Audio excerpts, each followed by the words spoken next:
Just love it. Hey, everybody. Welcome back once again to another episode of QOTD, the Question of the Day show.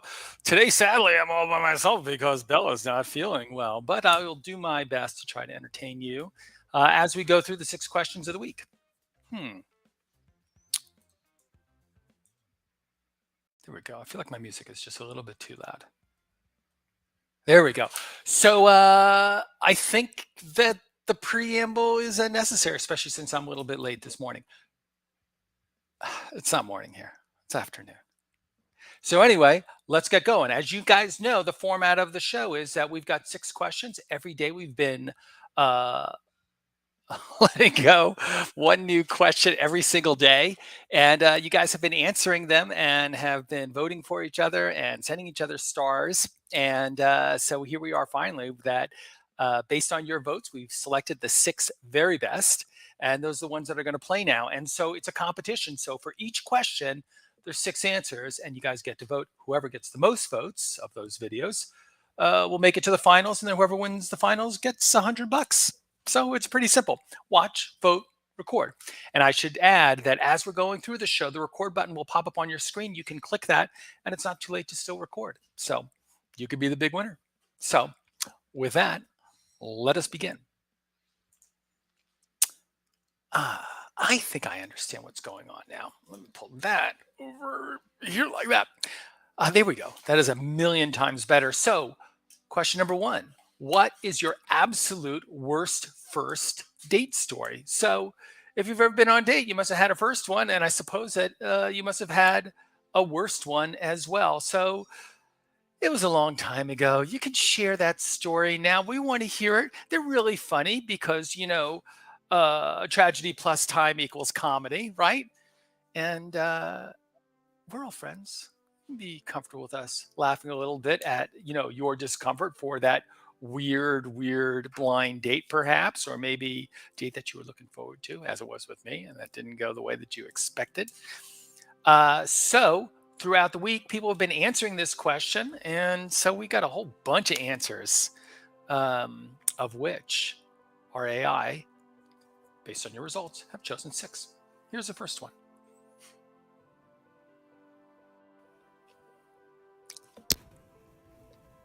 My first worst date would have to be my first time going out with someone I met online. We went to the movies, actually. We talked for like 2 months before we actually went out.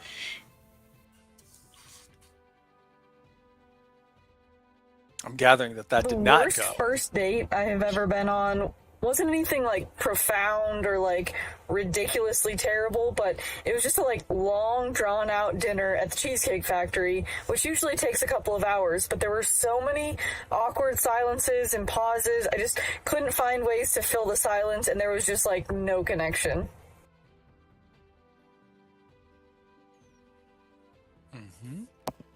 I kid you not. On one of my first dates, I actually had a guy ask if his mom could come.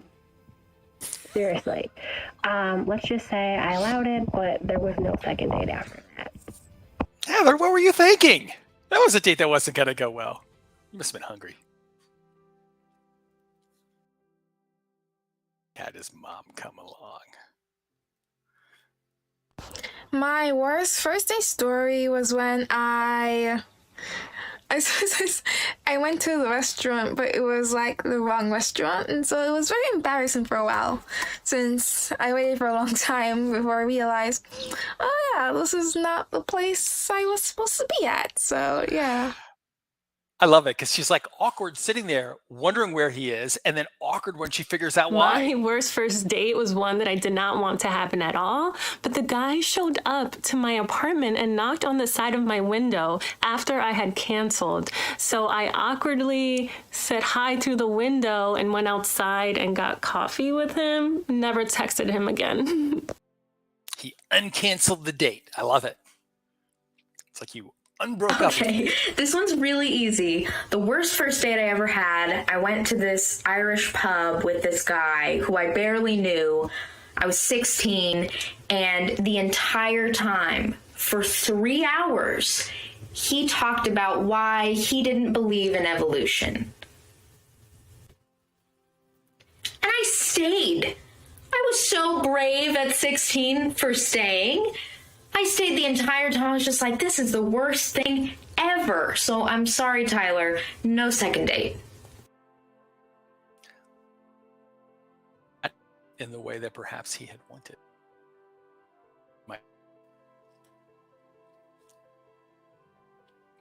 Would one say that?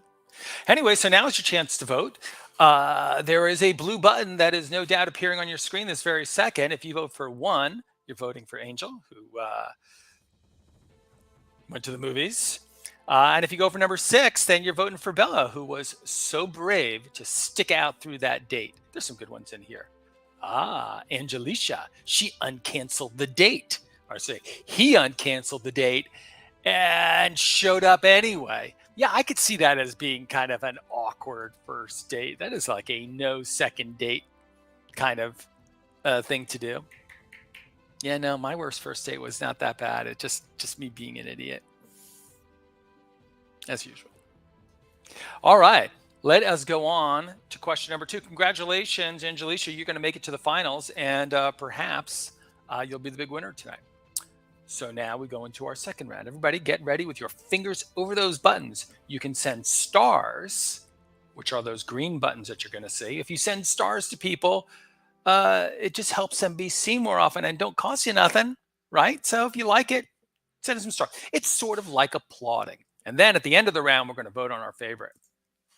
Let us see what is today's question number 2. This is one of those great hometown questions. Where you live, what is a food that they make that you just can't get anywhere else? Yeah, what is like the pride of your hometown? You know, now I'm a Jersey guy. I wasn't always a Jersey guy, but we're awfully proud of our hoagies. And I think rightfully so. That's one of the 2 things that you can get. The other thing, Taylor ham. Do you guys get Taylor ham where you are? We get Taylor ham. We like it. We like it a lot. But anyway, that's just us. That's just New Jersey. We have so much to be proud about, but I don't care where you are from the country. There's a special food. Brian, are you from Ohio? They got like a little candy there I was hearing about from somebody's answer today, right? That you can't just eat. I'd never even heard of it, but it made perfect sense, right? And we know one of those things you get down in Florida, there's all sorts of stuff down there. But all right. Many answers to this question. Let's see what our first answer is. I'm in California, and we have In-N-Out, so we're already kind of winning there. I mean, In-N-Out's a very fast and efficient way to get a burger, and it's an amazing food item to get. You get animal style. Highly recommend. I am familiar with the In-N-Out burger. I am not familiar with animal style. Okay. I'm trying to make this like as big as possible. Food that they make where I live. Okay, I live in Atlanta, Georgia. We're really big on barbecue. Barbecue and Southern food. Southern food consists of like collard greens, black eyed peas, especially macaroni and cheese. Because everybody can make macaroni and cheese, but everybody can't make it the Southern way. So I would say Southern food and then barbecue. Yeah. I did live in the southern United States for a little while, and I got to tell you, food was pretty good. That they make where I live that you can't. Okay, first off, let's start over. It's not even a food that we make. It's a food in Southern California that you can't get anywhere else. It's a cut of beef called tri-tip. I think they call it Santa Fe, maybe. They have another name for it. Can't think what they call it. But tri-tip. It's a cut of beef in Southern California. It's so good. You could smoke it. You slice it nice and thin. Make it put on your sandwich. Really good. And you can't get anywhere else. That's why Southern California is the best.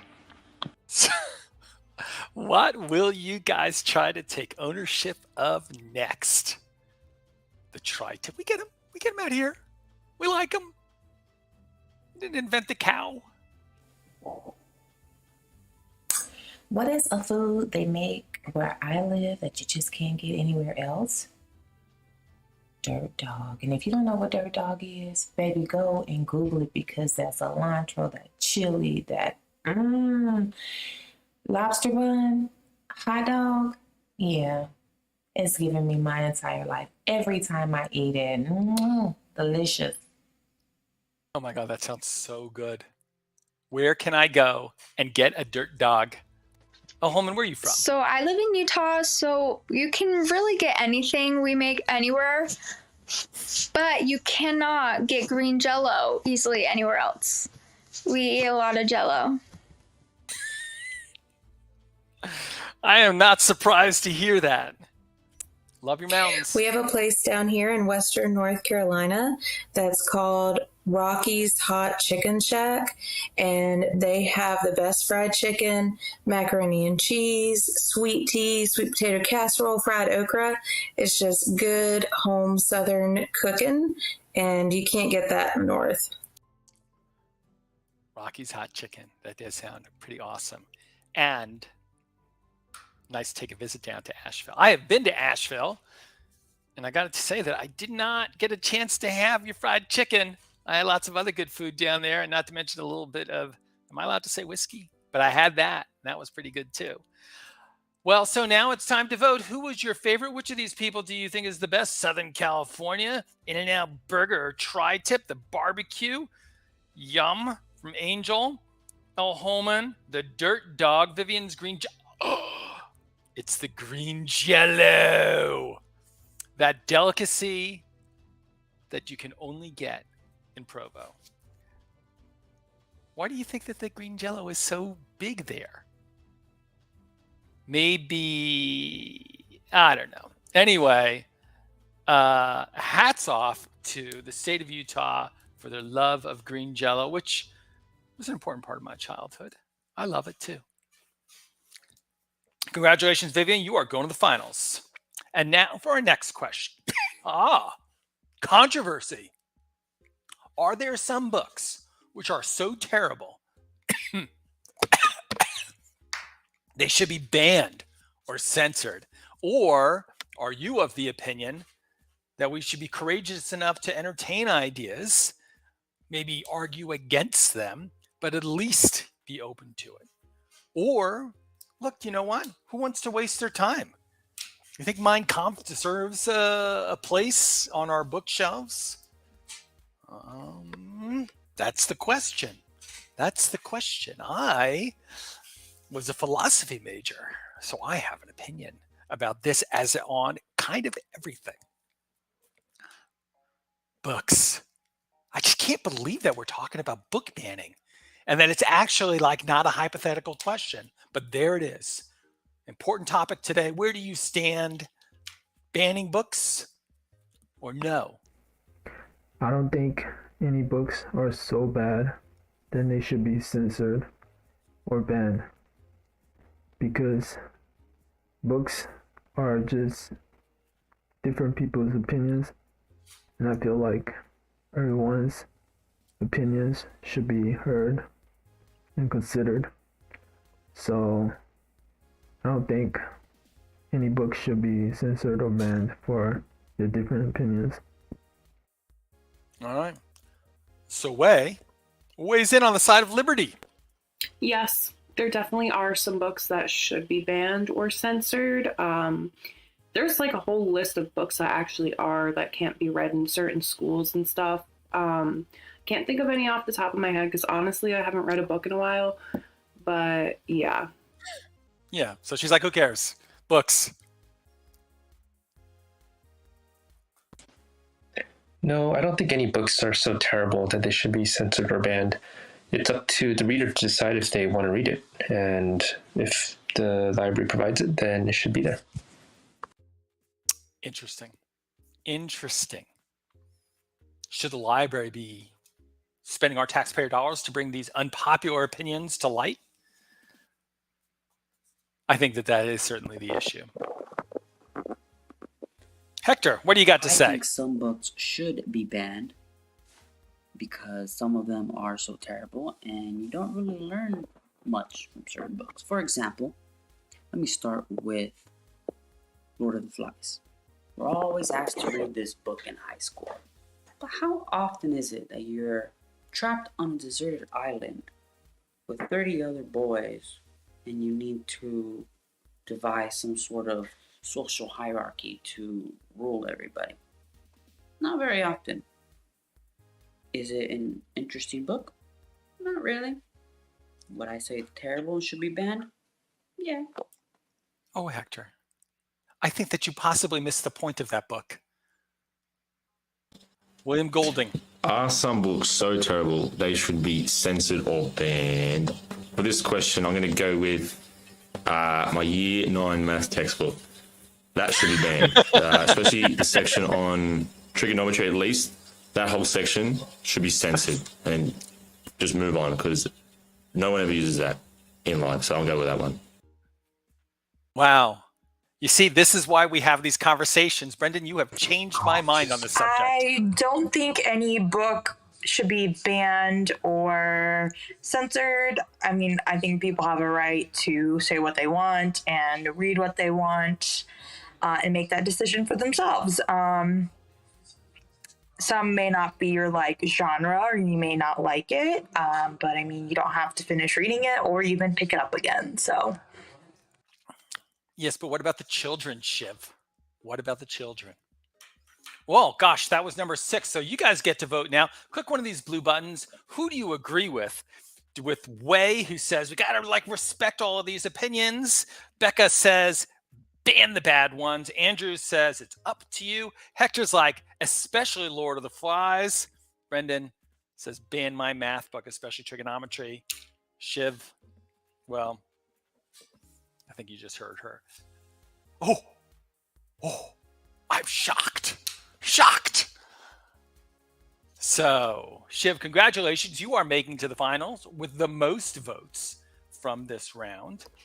And that's pretty exciting. I like the fact that people had many different opinions. They were all really well thought out.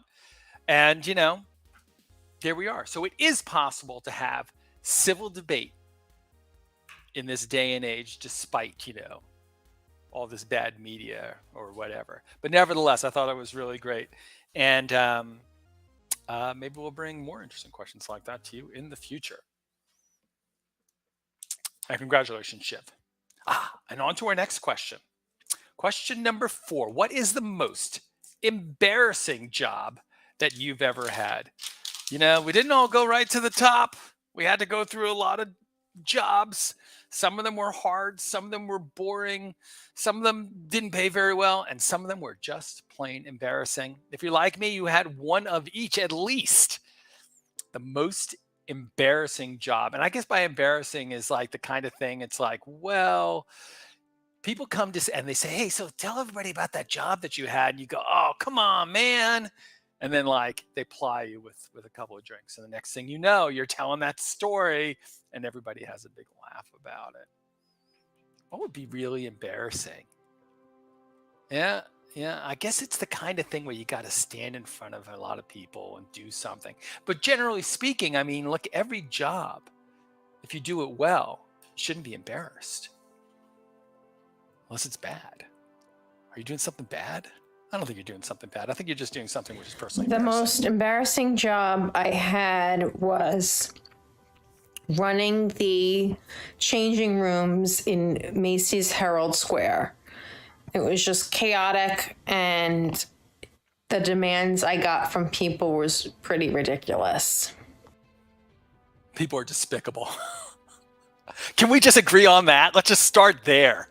Especially with the bike. Scary or embarrassing, I'm not really sure. But I once lived in Paris, and I got a job dressing us up as Uncle Sam and standing in the American Express and answering questions about the United States to French people who were curious in French. Well, that was scary. I gotta go with embarrassing too. Hands down, the most embarrassing job I ever had was as a birthday hostess at a little kid's play area that was attached to an ice rink. And inherently that is not embarrassing, but when the parents requested that the polar bear mascot make an appearance, that was me. I guess being a mascot is definitely high on the list of embarrassing jobs. But at least you were a bear. Bears are cool. Polar bears are the coolest. Super lucky that I've never worked an embarrassing job, but I used to work as a busser in a Mexican restaurant in high school, and we had these disgusting tubs full of water that we put all the salsa bowls in before they got cleaned, and it was simply just bowl, water, salsa, chips. Sounds disgusting. The most embarrassing job I ever had was probably during college. I responded to an ad on Craigslist looking for like models for like a prom supply company. So I had to go and pose and take pictures that are on like keychains and picture frames in their catalog. And my best friends still to this. I can't get the pose right. That's what I was trying to do there. Nathan? The most embarrassing job I've ever had was to tarp a field during a minor league baseball game. Anytime it would rain and there was a rain delay, because all the players and all the fans are all watching you, and you don't know what you're doing. And sometimes I would run a little too far and slip and faceplant in front of 8,000 people. Ouch. All right. So now it's time to vote. Who had the most embarrassing job? Was it Tracy, who worked at a changing room? Pear, who was Uncle Sam in Paris? Alexis, who was a polar bear for little kids' parties? Parker was a server in a Mexican restaurant. Nathan was a prom wedding catalog model. And James, he had to tarp a field and sometimes slipped and fell right on his face in that lovely baseball turf. He's number 6. Tracy's number 1. Now's time to vote. James, you are a winner, and you're going to go to the finals. And I got to say that I think slipping and falling on your face on that wet, I mean, it's understandable, but you know everybody's laughing. Everybody's laughing.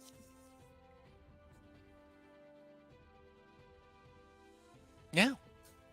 Yeah. It's only embarrassing if you let it be embarrassing or if you slip and fall on your face. All right. Now, question number 5. Also known as prompt number 00032, partying decade. If you could spend the weekend partying in another decade, what year is it and where are you? Are you taking your partying, your hot tub time machine? Are you going to go back to the like 60s and whoop it up? Or maybe you want to go even further back to the 20s and like have like kind of a flapper party. Or maybe you want to go all the way back and like go party, you know, medieval style. I don't know.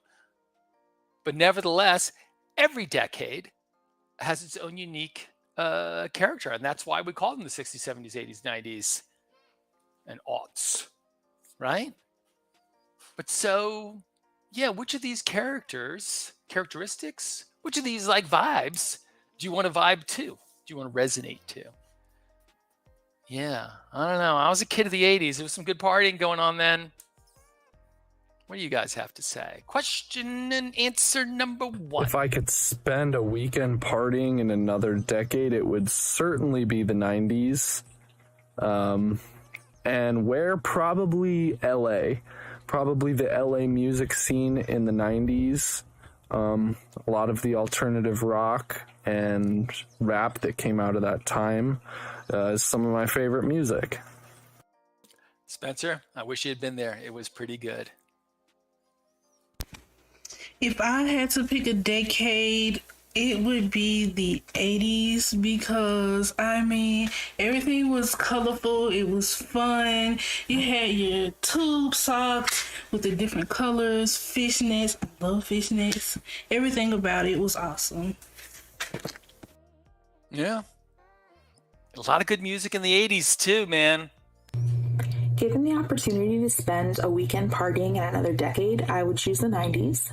I was born and raised in the 90s, and I think it would be super cool to go back to that era and just see what life was like as an adult during that time.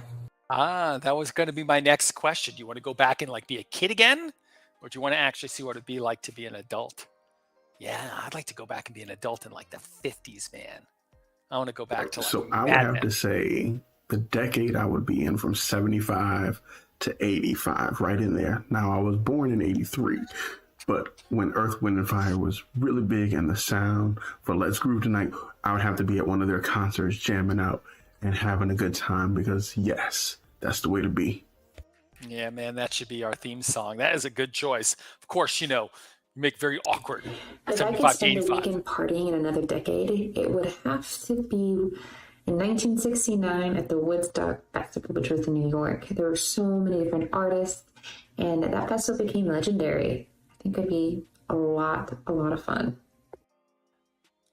Indeed. Indeed, it would be rolling around in the mud with all them dirty I would be hippies. going straight to the 60s, you know, Woodstock, and just the whole hippie scene seems like a whole lot of fun. So I would love to hang out with those folks. So you and Kenda could share a cab back there, you know. I'm not surprised. All right, now it's time to vote. Number 1 is Spencer. Number 6 is Jesse. Is it going to be the 90s, the 80s, the 90s, 1975 to 85, 1969, and again 1969 with Jesse, the power couple? Yeah, man. You know, all these things have been just sort of like captured, documented. Andre knows all about it. Earth, Wind, and Fire, 1975 to 1985. You know, a lot of this, what is the connection between music and partying, right? It's like, if you've got a certain kind of music, it talks to a certain kind of partying. Are you guys with me on that one? No? So whatever it is, Andre likes that.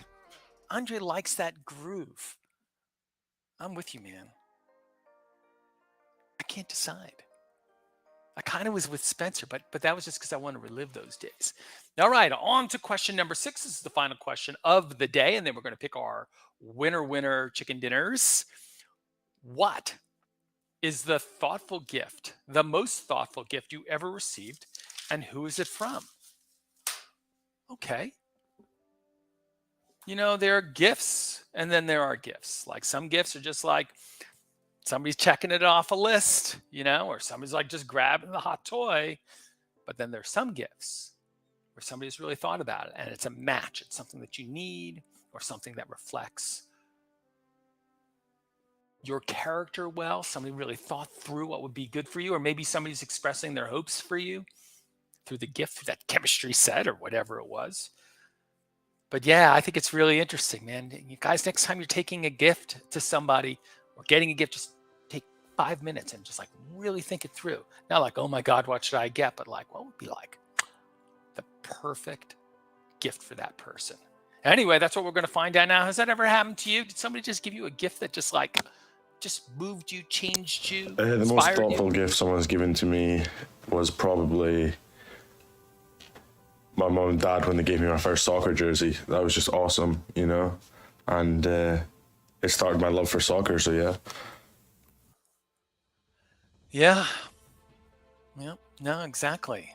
Everybody's got one. I got invited to floor seats at a Clipper game, and it was at a time in my life when I had just gone through a surgery, and so it was really nice and comforting to know that people cared. Yeah. Somebody was saying, you know what Craig would really like? Clippers. Our surgery didn't involve clipping. So my favorite gift is the one that's right behind me. It is a hand-carved map from Etsy. My girlfriend gave it to me for our anniversary, and it's the sweetest thing ever. Here's a close-up. You can even see like the little pins on the map. It's just incredible. And the pins represent places that you guys are going to go, maybe. Maybe it's that kind of gift that's like inspiring. But anyway, very beautiful. Good choice there, Christina, of your thoughtful gift. This question actually makes me a little bit sad because I've never had a best gift. I've never had a gift. My birthday is sandwiched between Christmas and New Year's Eve. And guess who gets skipped every year? Both ends. Oh, I'll get you something for your birthday. Oh, but not for Christmas. Yeah. I feel your pain. I am also a Sagittarius, and it bites. Yes. When I was 3.5 years old, my brother Greg was born, and that was my best half-birthday present ever. He still is. That's it. Your parents gave you a brother for your birthday. Well, that's very sweet. They were probably, I can see it now. Okay, Like, so the most thoughtful gift also I got from my mom once. My mom gave me You know, a keychain. The keychain had written on it that life is all about patience. At the end, you have to wait for the death. Very nice. A keychain with a message. So now it's time to vote. Is it going to be the soccer jersey that inspired Beaton to a lifelong love of soccer? Craig and those Clipper seats that he really needed to get him out of that funk. Christina and the really cool map that's going to inspire her to travel the world. Pear, who never gets a present. Well, that doesn't sound fun. Ted, who got a birthday. Who got a brother for his present, I guess. And Mr. M with a meaningful keychain. Somebody thought that through. Craig, I think that's a good vote. Craig, congratulations. You are making it to the finals. And that really was a cool gift. I got to say that, when you guys stop and answer these questions with the thoughtfulness that you demonstrated here, I mean, it just makes everything really worthwhile. My hope is that in this show, we're all kind of sharing and learning things, from our own experiences. We're sharing it out to the community and maybe taking a couple things away. But I think that was really cool. Clipper seats. I'm going to think about that next time. I got to get somebody a big gift. All right. And you know what those fireworks mean? The fireworks mean that it is time for the finals. And so now what we're going to do is we're going to go through the 6 answers that you guys have already selected to make it to the finals. And then we're going to vote again for the best of the best. And whoever gets to the best of the best, you know what they get? $100. Talk about a thoughtful gift. Now, just for winning their other prior rounds, they'll also win a little something. But this finals is kind of the big one. So, with no further ado, let's do a quick review. My worst first date was one that I did not want to happen at all, but the guy showed up to my apartment and knocked on the side of my window after I had canceled. So I awkwardly said hi through the window and went outside and got coffee with him. Never texted him again. Yeah, Angelisha's answering the question. What was the worst first date that you ever had? It was when somebody uncanceled on her. So I live in Utah, so you can really get anything we make anywhere, but you cannot get green Jell-O easily anywhere else. We eat a lot of Jell-O. Never move. Vivian's answering the question. What is the food that you can get where you live that you can't get anywhere else? She loves that green Jell-O. I don't think any book should be banned or censored. I mean, I think people have a right to say what they want and read what they want and make that decision for themselves.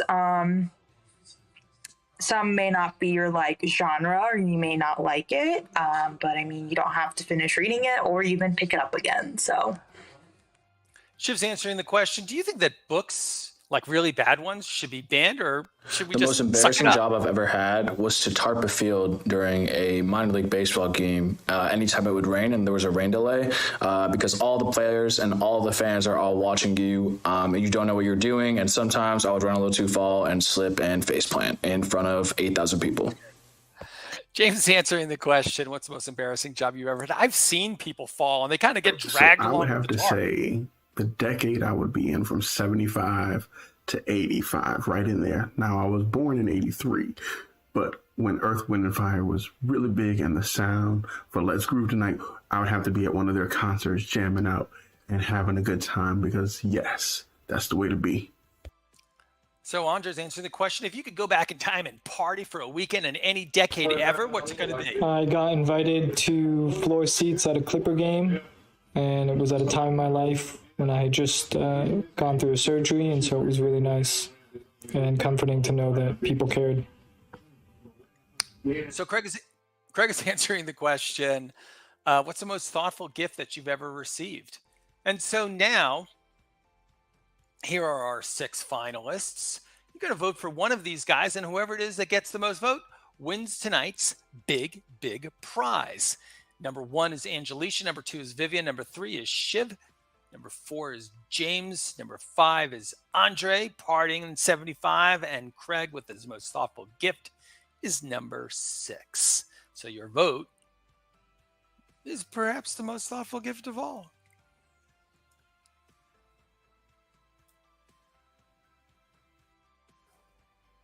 There we go, everybody. it's time to make your final vote. Congratulations, Craig. That was a good answer. Craig was answering the question, what's the most thoughtful gift you ever had? And he talked about somebody giving him clipper seats, like when he was kind of bummed out after having had surgery. You know, I mean, what is the point of a gift anyway? Except to try to, I suppose, to lift you up, make you feel cared for. Maybe give you something that you really need. And that's certainly satisfied. So I think that that was an excellent choice. So once again, we now have the final answer as to who gave the best answer for all of our questions of the day for the week. And that was last week. So we have next week, which is coming up. We actually turn the corner to next week at midnight Greenwich, England time, which is 8 p.m. here on the East Coast of the United States, and 4 p.m. For you Pacific Coasters and your In-N-Out burgers and your tri-tip steaks. But anyway, so in a few hours, next week's questions are going to come out. And so here's how it goes, is that every day we're going to release one new question. And we're going to be showing the show for you guys to see lots of questions and lots of answers. But one question every day has a big blue sticker on it that says qualifies for the QOTD show. And if you record for that one, it means that you could be here on the big show and with the possibility of winning $25 if you make it into the semifinals, or if you win the semifinals, and $100 if you win the finals. And then there's lots of other questions to sit there and watch. So the important thing is check in every day, answer the question of the day, and you too could be here seen, famous and wealthy on the big show. Anyway, thanks everybody for sharing. Thanks everybody for voting. And thanks to all the people who watched. Really appreciate it. Especially thanks to our sponsors for making all this possible.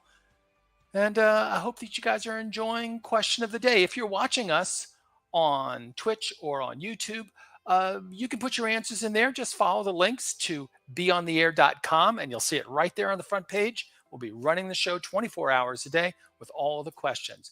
Just record your answer. You could be a winner too. Thanks again, everybody. Have a great weekend.